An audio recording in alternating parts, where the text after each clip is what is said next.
আউযু বিল্লাহি মিনাশ শাইতানির রাজীম বিসমিল্লাহির রহমানির রহিম। প্রিয় শাহজাদপুরবাসী, আজকে আমি যখন এইখানে উপস্থিত হয়েছি, বাংলাদেশের মুক্তিকামী জনতার মধ্যে এক ধরনের নীরব বিপ্লব ঘটে গিয়েছে। এই বাংলাদেশের এই মুক্তিকামী জনতা চাঁদাবাজদের থেকে মুক্তি চায়, বসন্তের কোকিল বিদেশিদের থেকে মুক্তি চায়।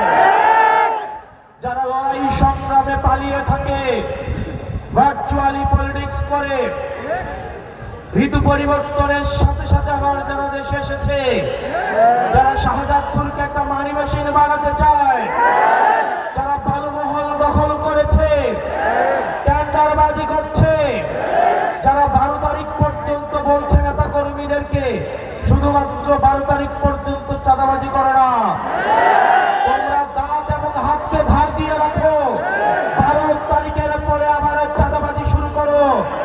এসব চাঁদাবাজি থেকে, এই বিদেশি নাগরিকদের কাছ থেকে শাহজাদপুরবাসী মুক্তি চায়। প্রিয় শাহজাদপুরবাসী, আগামী ত্রয়োদশ জাতীয় সংসদ নির্বাচন কেবলমাত্র একটি নির্বাচন নয়। আগামী 100 বছর বাংলাদেশ কোন পথে যাবে, আগামী 100 বছর বাংলাদেশের মানুষের ললাটে কেমন ধরনের রাষ্ট্র কাঠামো নির্মিত হবে, আগামী 100 বছর প্রশাসন কেমন হবে, পুলিশের আচরণ কেমন হবে, বিচার বিভাগের আচরণ কেমন হবে, আমাদের খেটে খাওয়া কামার কুমোর কৃষক শ্রমিক মজুরের সন্তানরা মেধা যোগ্যতায় চাকরি পাবে কি পাবে না, সেটি নির্ধারণ হবে এই ভোটের মাধ্যমে। প্রিয় শাহজাদপুরের মা বোনেরা, খেটে খাওয়া কৃষক শ্রমিকেরা, এটা আমাদের সময় এসেছে।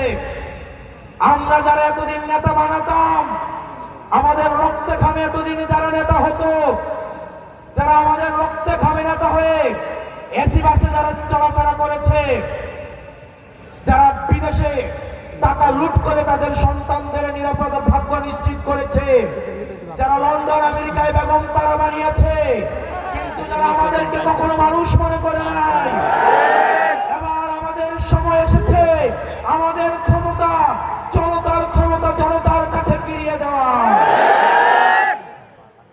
প্রিয় শাহজাদপুরবাসী, আগামী নির্বাচন নিয়ে আপনারা যারা শিক্ষার্থী রয়েছেন, আপনারা বেকার যারা রয়েছেন, ভবঘুরে যারা রয়েছেন, যারা বাড়ি বানান কিন্তু নিজেদের বাড়ি নেই, যারা জমিতে খেতে পারেন কিন্তু নিজেদের যাদের জমি নেই, যারা রাস্তায় আলো জ্বালেন কিন্তু নিজের কুপিতে তেল ভরার টাকা নেই, যারা বেকার ভবঘুরে, যারা রাস্তায় রাস্তায় ঘুরে দুবেলা খাবারের সংস্থান করেন, আগামী নির্বাচন, আগামী ত্রয়োদশ সংসদ নির্বাচন আপনারা ভাগ্য পরিবর্তনের নির্বাচন। আমরা কোন প্রবাসী বিদেশিদের হাতে, যারা বিদেশি গত 17 বছর ধরে যাদের কোন লড়াই সংগ্রামে দেখা যায়নি, যারা দ্বৈত নাগরিকত্ব নিয়েছিল, তাদের হাতে বাংলাদেশটাকে আমরা আর তুলে দিব না। যারা ঋণ খেলাপি করে, ব্যাংকের টাকা চুরি করে বিদেশে পাচার করেছে, বিদেশে যারা মাফিয়া তন্ত্র তৈরি করেছে, আওয়ামী লীগের সাথে যারা মিলে ব্যবসা বাণিজ্য করেছে, আত্মীয়তা করেছে, আমরা আমাদের এই দেশটা থেকে তাদের হাতে আর তুলে দিব না। প্রিয় শাহজাদপুরের কৃষক শ্রমিক জনতা, জুলাই আন্দোলনের জুলাই যোদ্ধা আপনারা যারা আছেন, এখানে অনেক মানুষ আছেন যারা কোনোদিন বিএনপি করবে না, যারা কোনোদিন জামাত করবে না, যারা কোনোদিন এনসিপি করবে না, কেবলমাত্র বাংলাদেশের ভাগ্য পরিবর্তনের জন্য 11 দলীয় জোটকে ভোট দেওয়ার জন্য তারা আজকে এই মাঠে একত্রিত হয়েছে। আমি আপনাদের উদ্দেশ্যে বলছি, আগামী 13 তারিখ, আগামী 12 তারিখ আমাদের 11 দলীয় জোটের মাধ্যমে বাংলাদেশ কি এগিয়ে যাবে না পিছিয়ে পড়বে, সেটার ভাগ্যাকাশে আমাদের লিখিত হয়ে যাবে। এই নির্বাচনে আমরা যারা ভোটার আছি, যারা প্রশাসন আছেন, যারা মিডিয়া আছেন, আপনাদের প্রত্যেকের ভূমিকা রয়েছে। প্রশাসনের ভাইয়েরা, আমরা বিশ্বাস করতে চাই বিগত 3টা নির্বাচনে যেভাবে দিনের ভোট রাতে হয়েছে, মরা মানুষকে কবর থেকে এনে আপনারা ভোট দিয়েছেন। আপনারা আমিরামি নির্বাচন করে জনগণের ক্ষমতাকে আপনারা প্রশাসনের মধ্যে নিয়ে গিয়েছেন। এসপির জন্য বরাদ্দ রাখতে হতো, ওসির জন্য খাত বরাদ্দ রাখতে হতো, এসআই কে টাকা দিতে হতো, কনস্টেবলের বাসায় টাকা চলে যেতে হতো নির্বাচনের আগের দিন। এবার যদি আপনারা কোনো অবৈধ একটা টাকা ধরে দেখেন, বিশ্বাস করেন বাংলাদেশের জনগণ যখন জাগে, কোন কামান দিয়ে তাদের গাটকায় রাখা যায় না, গাটকায় রাখতে পারে না, তাদের গাটকায় রাখতে পারে না। আবার যদি আপনারা জনগণের ভাগ্যকে নিয়ে খেলেন, ভোট ডাকাতির প্রস্তুতি নেন, আপনারা যদি সেন্টার গুলাকে দখল করেন, বাংলাদেশের জনগণের যদি বিরোধিতা করে, আপনারা পালানোর কোন রাস্তা পাবেন না।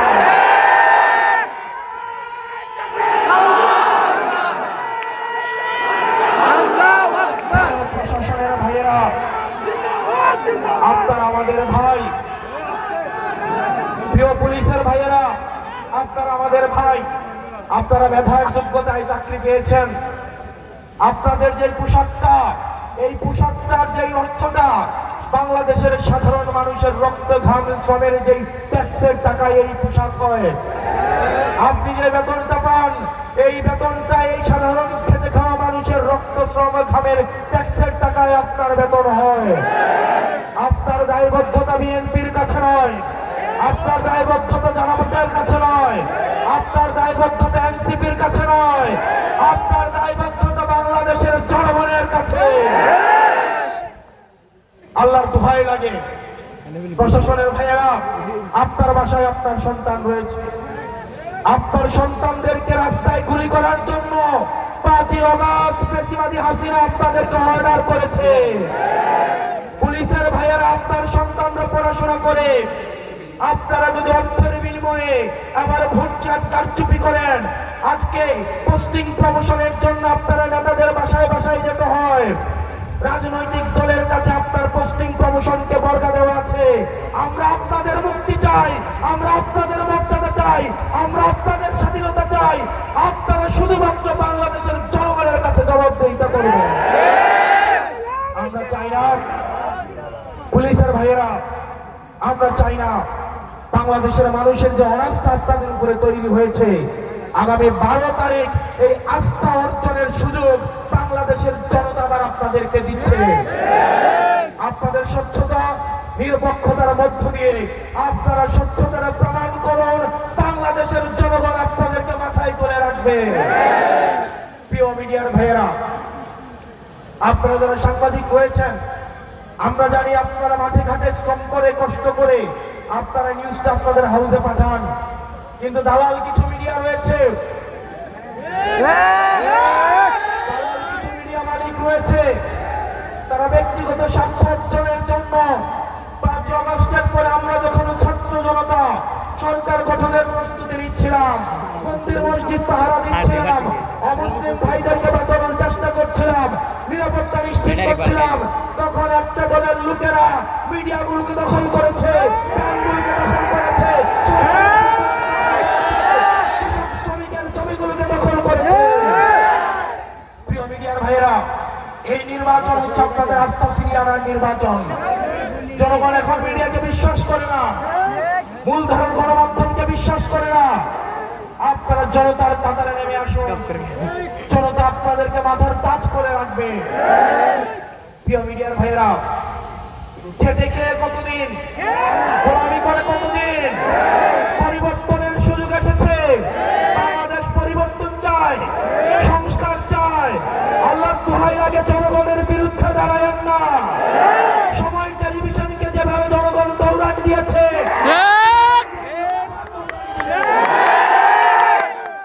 আমার সাংবাদিক ভাইয়েরা নিরুপায়, তারা কত চেষ্টা করে নিরপেক্ষ সংবাদ পরিবেশন করার জন্য, কিন্তু মিডিয়ার কিছু মালিক, দালাল, এই দালালগুলো বাংলাদেশের বিরুদ্ধে গিয়ে সব সময় জনগণের বিরুদ্ধে অবস্থান নেয়। প্রিয় সাংবাদিক ভাইয়েরা, আমরা জানি আপনাদেরকে নিয়মিত বেতন দেওয়া হয় না, আপনাদের নিয়মিত আপনাদের যে ন্যায্য হিস্সা সেটি দেওয়া হয় না। আমরা আপনার অধিকারের কথা বলছি। প্রিয় মা বোনেরা, আপনারা দেখেছেন গত একটা মাস ধরে একটা দল আপনাদের হিজাব, বোরকা, ছায়া টেনে খুলে ফেলতে চায়। আজকে যারা আমার মা বোনদের বোরকা খুলে ফেলতে চায়, তারা ক্ষমতায় আসতে সারা বাংলাদেশকে বিভক্ত করে ফেলবে। আমাদের জীবনের থেকে আমার মা বোনের ইজ্জত আমাদের কাছে মূল্যবান। আমার মা বোনদের কাছে করজোর করে অনুরোধ করছি, আগামী বাংলাদেশটা আপনার সন্তানের ভবিষ্যৎ নির্ধারণের বাংলাদেশ। আজকে যদি আপনারা ভয় পেয়ে থেমে যান, আগামী বাংলাদেশে আপনার সন্তানের চাকরির জন্য আবার লেজুর বৃত্তি শুরু হবে, আবার ঘুষের রাজত্ব শুরু হবে, আবার চাঁদাবাজি শুরু হবে। আপনারা যদি ঘুরে দাঁড়ান, এই ভয়কে জয় করতে পারেন, আপনাদের রাজনৈতিক ম্যান্ডেট নিয়ে প্রচারণার জন্য আপনারা প্রত্যেকটা ঘরে ঘরে যাবেন, প্রত্যেকটা বাড়ি বাড়ি যাবেন, প্রত্যেকটা নারীর কাছে, প্রত্যেকটা হাড়ির কাছে আমাদের স্বপ্নকলি এবং 11 দিন ঐক্যবদ্ধ জোটের প্রচারণা আপনারা চালিয়ে দিবেন। যদি কেউ বাধা দিতে আসে, আমরা ভাইয়েরা আপনাদের জন্য বুক পেতে দিব, আমরা জীবন দিয়ে দিব, কিন্তু মা বোনের ইজ্জত আমরা কখনোই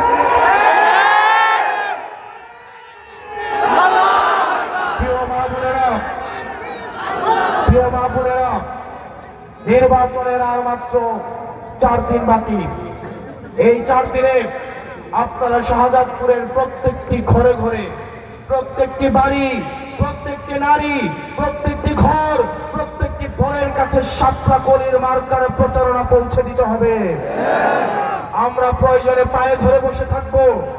বিশ্বাস করেন, এবার বিএনপির ভোটের কারণেই বিএনপি হারবে। বিএনপির নেতা কর্মীরা উৎগ্রীব হয়ে বসে আছে সাতরাকলিতে ভোট দেওয়ার জন্য। এই নেতা কর্মীরা রাতের আধারে এসে আমাদের কাছে কান্না করে দেয়, ভাই আমরা এই চাঁদাবাজিতে অতিষ্ঠ। আপনার নেতার যেই পরিমাণ সবসময় বাজেট দেয়, নেতা ফোন করে বাজেট দেয়, আজকে 5 লাখ, কালকে 10 লাখ, পরশু 20 লাখ। আমরা নেতার এই মনোবাসনা পূর্ণ করতে পারবো না। প্রিয় বিএনপির নির্যাতিত নিপীড়িত ভাইয়েরা, যারা আপনারা জিয়ার আদর্শ বিশ্বাস করেন, বেগম জিয়ার আদর্শে যারা বিশ্বাস করেন, দীর্ঘ 17 বছর নির্যাতন নিপীড়নের মধ্য দিয়ে গিয়েছেন, বসন্তের কোকিলের মতো যারা উড়ে যান নাই, যারা এলাকায় থেকেছেন, হাসিনার বিরুদ্ধে লড়াই করেছেন, আমাদের ইনসাফের রাস্তা, আপনার রাস্তা, আমার রাস্তা একই রাস্তা, এই রাস্তায় আপনাকে স্বাগত জানাই। আপনার এই চাঁদাবাজি আমি বিশ্বাস করি, আমার বিএনপির যারা দীর্ঘ 17 বছরে মাঠে ময়দানে থেকে লড়াই করেছে, তারা এই চাঁদাবাজিতে জড়িত না। তারা এসে আমাদেরকে রাতের বেলা জানায়, আমরা যেহেতু একটা পার্টি করি, সুতরাং আমরা তাদের রাজনীতি এখন করতে হবে, কিন্তু ভোটটা কিন্তু আমরা সাতরাকলি এবং দাঁড়িপাল্লাকেই দিব। সুতরাং আপনারা যারা আছেন, আপনাদের যতজন ভোটার, প্রত্যেকটা ভোটারের কাছে আপনারা সাতরাকলি দাঁড়িপাল্লার দাওয়াত পৌঁছে দিতে হবে। মনে রাখতে হবে, প্রার্থীর কাছে কোনো ভোট নাই, ভোটের জন্য যেতে হবে ভোটারের কাছে, জনতার কাছে। প্রত্যেকজন এখানে সাইফ মুস্তাফিজ হয়ে উঠতে হবে। এখানে যতটা গ্রাম আছে, যতটা পাড়া আছে, যতটা মহল্লা আছে, প্রত্যেকটা গ্রামে প্রত্যেকটা ব্যক্তি সাইফ মুস্তাফিজ হয়ে উঠতে হবে। আপনারা ঘরে ঘরে, বাড়িতে বাড়িতে, আপনারা প্রত্যেকে যারা আছেন, সাতরাকলির এই যে দাওয়াত আপনারা পৌঁছে দিতে হবে। আগামী যে বাংলাদেশের নির্বাচন, সেটি মুক্তির নির্বাচন, রাষ্ট্র কাঠামো পরিবর্তনের নির্বাচন, বিচার বিভাগ সংস্কারের নির্বাচন, শাসন কাঠামো পরিবর্তনের নির্বাচন, পুলিশ কি দলীয় লেজুর বৃত্তি করবে কি করবে না সেটা নির্ধারণের নির্বাচন, আপনার সন্তান চাকরি দিতে ঘুষ দিতে হবে কি হবে না সেটা নির্ধারণের নির্বাচন, আমরা কি স্বৈরতন্ত্র থেকে আমরা স্থায়ীভাবে মুক্তি পাবো কি পাবো না সেটা নির্বাচন। প্রিয় শাহজাদপুরবাসী, আপনারা দেখেছেন একটা দল ওপেনে হ্যাঁ ভোটের পক্ষে, কিন্তু তাদের নেতা কর্মীরা গোপনে রাতের অন্ধকারে তারা না ভোটের পক্ষে প্রচার করে যাচ্ছে। আজকে আমরা যারা তাদের কাছে তাদের ভাষ্য বক্তব্য এখন মনে হয় তাদের স্বৈরতান্ত্রিক কাঠামোর বিচার ব্যবস্থা লাগবে, শাসন ব্যবস্থা লাগবে, পুলিশ বাহিনী লাগবে, র্যাব লাগবে, কেবলমাত্র হাসিনাকে লাগবে না। আমরা হাসিনারও পরিবর্তন চেয়েছি, হাসিনার কাঠামোরও পরিবর্তন চেয়েছি, হাসিনার বিচার বিভাগের পরিবর্তন চেয়েছি, পুলিশের পরিবর্তন চেয়েছি, আমরা গোটা স্বৈরতান্ত্রিক ব্যবস্থার পরিবর্তন চেয়েছি। সুতরাং আপনারা যারা আছেন, প্রিয় তরুণ প্রজন্ম, যারা আমার ভাই, যারা আমার জন্য, আমাদের জন্য, আমাদের অনুপস্থিতিতে মানুষের সাথে আমাদের পক্ষ হয়ে লড়াই করেন, আপনাদের কাছে করজোর করে অনুরোধ করছি, আগামীর বাংলাদেশের দায় আমাদের উপরে আসবে। এই বাংলাদেশটা আমাদেরকে টেনে নিয়ে যেতে হবে। অতীতের যত নির্বুদ্ধিতা, যত বোকামি, অতীতের যত নেতাদের ব্যর্থতার দায়ভার আমরা নিতে নিতে আমরা ক্লান্ত। আমরা রক্ত দিতে দিতে এই তরুণ প্রজন্মের রিয়াগুপ সাব্বির ইয়াসিনরা রাস্তায় এসে যখন রক্ত দেয়, তখন দেখা গিয়েছে অতীতের নেতৃত্বদের দায়ভার নিয়ে এই তরুণ প্রজন্মদেরকে রাস্তায় রক্ত দিতে হয়েছে। যে জীবন ঘাস ফড়িংয়ের, যে জীবন প্রিয়তমার সাথে একা সময় কাটানোর সময়, যে জীবন সন্তানের সাথে সময় কাটানোর সময়, সে জীবনে আমাদেরকে রাজপথ বেছে নিতে হয়েছে। আমরা চাই না আমাদের পরবর্তী প্রজন্ম আমাদের ভুলের কারণে মা বাবা থেকে দূরে গিয়ে, সন্তান থেকে দূরে গিয়ে, স্ত্রী থেকে দূরে গিয়ে, তাদের পরিবার থেকে দূরে গিয়ে, তাদের আরামায়েশ জীবন বাদ দিয়ে একটা বাংলাদেশ পন্থার তাদের কঠিন একটা পরিশ্রমের রাজপথের জীবন তারা বেছে নিক, অন্ধকারের জীবন তারা বেছে নিক। প্রিয় তরুণ প্রজন্ম, আমরা চাই না এই স্লোগান আপনারা তো আর দেন যে দিয়েছি তো রক্ত, আরো দিব রক্ত, আর এই স্লোগান যেন বাংলাদেশে দিতে না হয়, আমরা সেই ব্যবস্থা করতে চাই। এই তরুণরা রক্ত দিতে দিতে ক্লান্ত। 47, 52, 71 থেকে শুরু করে 24 আমরা রক্ত দিতে দিতে ক্লান্ত। এই তরুণদের রক্তের জন্য আমাদের গুরু নেতৃত্বরা সবসময় মুখিয়ে থাকে। আমরা তরুণরা রক্ত নয়, বরং আমাদের শ্রম এবং মেধা দিয়ে আমরা বাংলাদেশটাকে গড়ে তুলব। প্রিয় তরুণ প্রজন্ম, আপনাদেরকে বিভ্রান্ত করার জন্য প্রস্তুত হয়ে রয়েছে, আপনারা বিভ্রান্ত হবেন না। আমরা ঐক্যবদ্ধ ভাবে, আপনি হয়তো এনসিপি করেন না, জামাত করেন না, বিএনপি করেন না, আপনার এনসিপি হওয়া লাগবে না, বিএনপি হওয়া লাগবে না, জামাত হওয়া লাগবে না। আপনি যদি বাংলাদেশকে ভালোবাসেন, বাংলাদেশের সার্বভৌমত্বকে বিশ্বাস করেন, চলেন আমরা একসাথে ঐক্যবদ্ধ বাংলাদেশের নেতৃত্বে বাংলাদেশটাকে গঠন করি। প্রিয় তরুণ প্রজন্ম, ঘরে বসে থাকার সময় নাই। আমাদের আবার ডু অর ডাই এর হচ্ছে বিষয়। এবার যদি বাংলাদেশটা আবার পিছিয়ে যায়, 100 বছরের জন্য পিছিয়ে যাবে।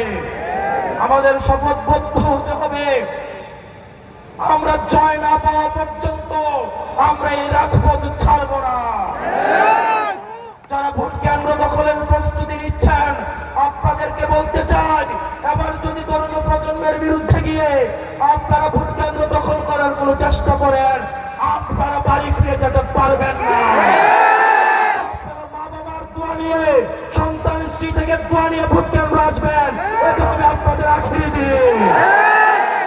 আমাদের শেষ রক্তবিন্দু দিয়ে হলেও আমরা এই ভোটাধিকার নিশ্চিত করব। আমার বিরুদ্ধে যদি কেউ ভোট দিতে চায়, সে যেন নিরাপদে ভোট দিতে পারে, আমি সেটার নিশ্চয়তা দিব। প্রিয় শাহজাদপুরবাসী, আপনারা নিশ্চয়ই চাইবেন না এই জুলাই ব্যর্থ হোক। এই জুলাইয়ে যারা রাস্তায় নেমে এসেছিল তাদেরকে ব্যর্থ প্রমাণ করুন। একটা পক্ষ এই তরুণ প্রজন্মদেরকে ব্যর্থ করার জন্য উঠে পড়ে লেগেছে। ভারত চায় না এই তরুণ প্রজন্ম জিতুক, ব্যবসায়ী কুলাঙ্গাররা চায় না আমাদের এই তরুণ প্রজন্মরা জিতুক, মিডিয়া মাফিয়ারা চায় না এই তরুণ প্রজন্ম জিতুক, অতীতের বাস্তবতা রাজনীতিবিদরা চায় না এই তরুণ প্রজন্মরা জিতুক, চাঁদাবাজি, টেন্ডারবাজি, ব্যবসায়ীরা চায় না এই তরুণ প্রজন্ম জিতুক। কিন্তু আমরা বিশ্বাস রাখতে চাই, আপনারা আমাদের দায়িত্ব নেবেন। আমাদের দায়িত্ব আপনারা নেবেন না? আমাদের দায়িত্ব নেবেন, হাত তুলে আমাদের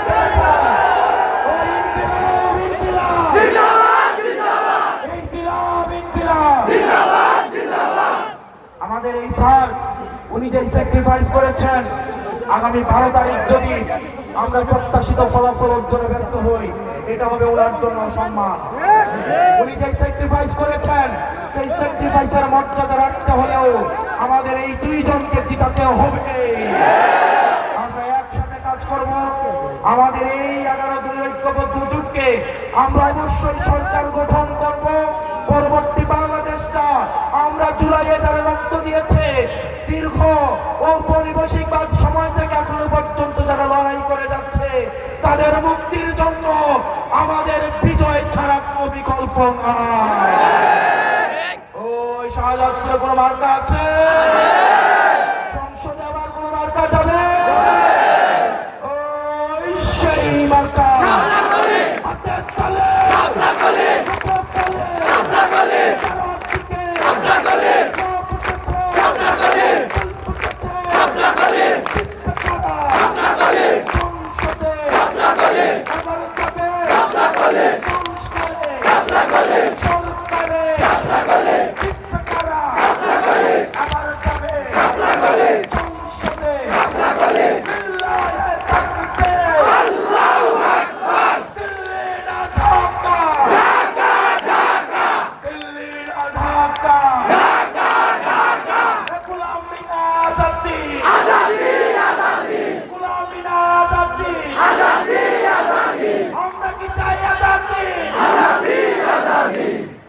শাহজাদপুরবাসী, আমার জন্য আপনারা দোয়া করবেন।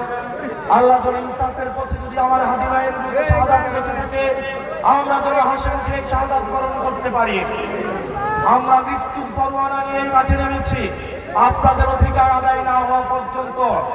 মৃত্যু যদি আপোষ থেকে দুইটা অপশন থেকে আমরা সব সময় মৃত্যুকেই বেছে নেব। হাদি ভাইকে আল্লাহ কবুল করে নিক। হাদি ভাইয়ের উত্তরসূরি হিসেবে আমরা তার লড়াই চালিয়ে যাব। আমরা হাদি ভাইয়ের বিচার নিশ্চিত করব। আপনারা সবাই ভালো থাকবেন, সুস্থ থাকবেন। এই সাপলাকলিকে আপনারা অবশ্যই এই সাপলাকলিকে জিতিয়ে 12 তারিখ আপনারা সংসদে পাঠাবেন। আমার সাইফ মুস্তাফিজ ভাইকে সংসদে পাঠাবেন। সাইফ মুস্তাফিজ ভাইকে সংসদকে প্রয়োজন। বাংলাদেশের সাইফ মুস্তাফিজকে প্রয়োজন। সংসদের জন্য সাইফ মুস্তাফিজকে প্রয়োজন।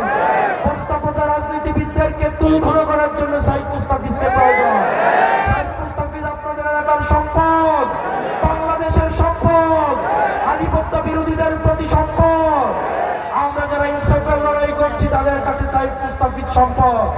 এই সাইফ মুস্তাফিজকে শাহজাদপুরবাসীর হাতে তুলে দিয়ে গেলাম আমানত হিসাবে। আপনারা এই সম্পদের মূল্যায়ন করে 12 তারিখ আপনারা সংসদে পাঠাবেন। আসসালামু আলাইকুম ওয়া রাহমাতুল্লাহি ওয়া বারাকাতুহু।